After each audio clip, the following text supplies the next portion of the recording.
My name is Claire Hendricks. I am 38 years old, and the morning after my father's funeral, while my brother and sister were still dividing his closet, his attorney called my number. Only my number. I let it ring twice before I answered. I already knew what it meant, because 3 weeks before Dad died, he had told me something in a hospital room that I never repeated to anyone. He said, "I've been watching, Claire. I've always been watching." I didn't understand it then. I do now. Growing up, my role in the family was decided before I was old enough to argue with it. My older brother Daniel was the achiever. Varsity athlete, Dean's List, the son Dad, introduced at every company dinner with his hand on his shoulder.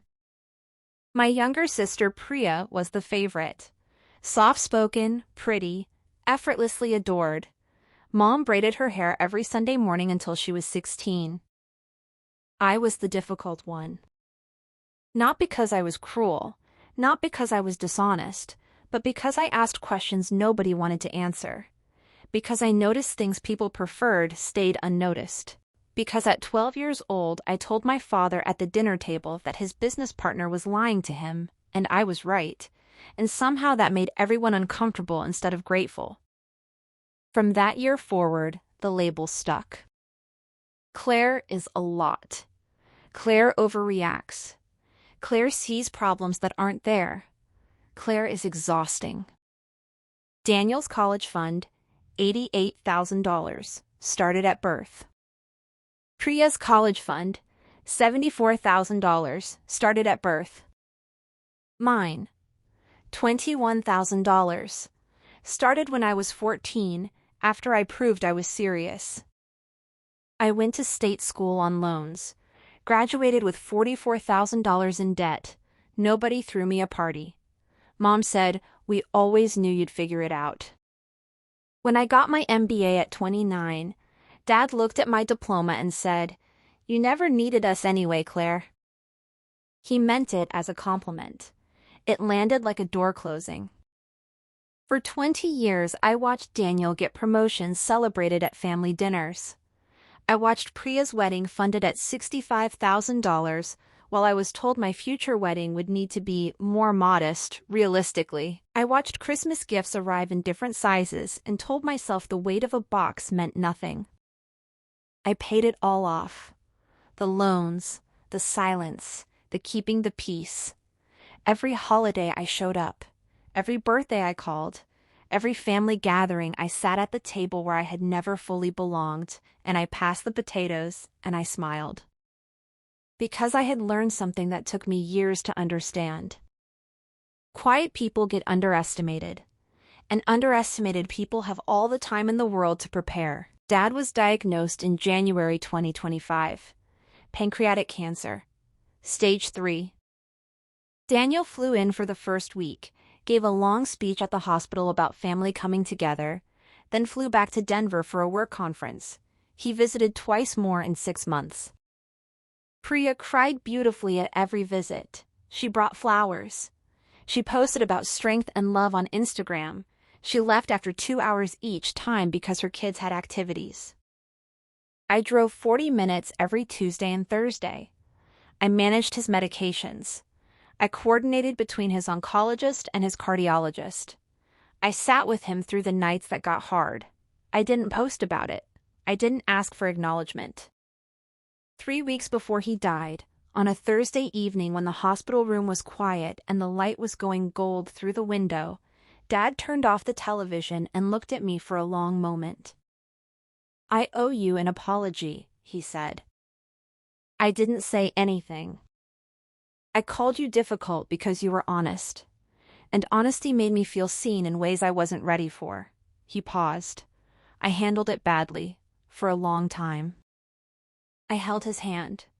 I didn't cry. I just said, "I know, Dad." "I've been watching," he said. "All of it. I've always been watching." He died on a Tuesday morning, September 9th, 2025. The funeral was September 13th, 60 people. Daniel gave the eulogy, It was well written and moving and completely accurate about a version of Dad that had existed but was not the whole man. Priya wept through all of it, beautifully. I read one poem, short, his favorite. I didn't perform my grief, I just read the words. That evening, back at the family house, Daniel and Priya moved through Dad's study like they were already cataloging.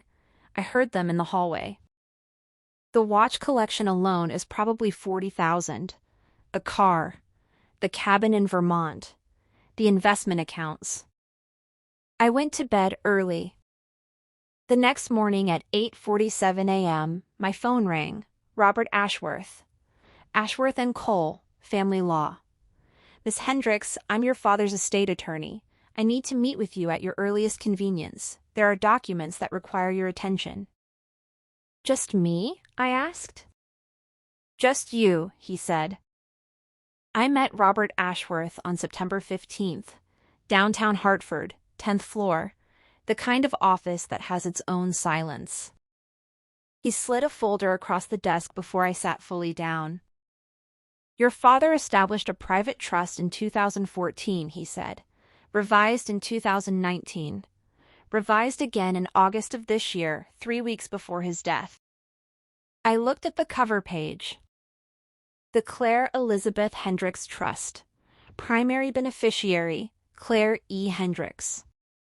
Your father's estate has a total value of $3.1 million, Ashworth said. The trust includes the investment portfolio, the Vermont property, the vehicle collection, and liquid assets totaling $1.8 million. I kept my face still. Daniel and Priya each received $50,000 as a one-time disbursement. Standard language, no conditions. He looked up at me. Everything else goes to you. I sat with that for 10 seconds. He never told me, I said. He specifically requested that you not be told until after his passing. He said Ashworth checked his notes. If Claire knows, she'll argue with me about fairness. And for once, I want to be the one who's fair. There was a handwritten letter on page 9 of the trust documents. His handwriting, slightly shakier than I remembered. You were never difficult. You were just the only one paying attention. I'm sorry it took me 61 years to say so clearly. The cabin is yours. I always imagined you'd be the one who'd actually use it. I sat in my car outside Ashworth's office for 22 minutes. Then I called my best friend Nora. You're not going to believe this, I said. Daniel called me on September 17th. Ashworth had sent the formal notifications. His voice was controlled in the way that means the opposite of calm. There's clearly been a mistake, or someone influenced him near the end. He wasn't himself, Claire. You were the one managing his care. That's a conflict of interest. Daniel, I said. He revised the trust in August. He had full cognitive assessments on record. 2 independent attorneys reviewed the documents. He would never have chosen this. I thought about 20 years of dinners, of being called difficult, of $21,000 versus $88,000, of showing up every Tuesday and Thursday while Denver had work conferences. He watched, I said, for a long time. He just didn't say anything. Daniel filed a legal challenge in November. It was dismissed in February 2026. Dad's documentation was careful and complete. 3 separate competency assessments, 2 attorneys, 6 years of consistent trust revisions, all pointing the same direction. The judge dismissed it in one hearing.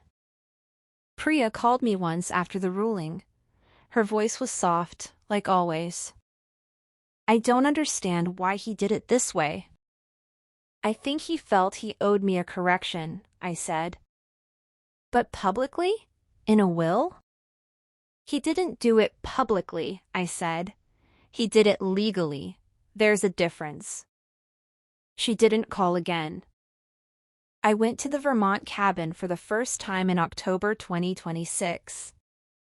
3 bedrooms, a wood stove, a porch that faces east over the tree line. Dad had been going there alone for years. We never understood why. He never invited us. I found a journal in the drawer of the nightstand. Small, leather-covered. Dated entries going back to 2009. The first entry read, "Claire was right about Patterson. She was 12 and she was right, and I made her feel wrong for it. I need to think about what that means."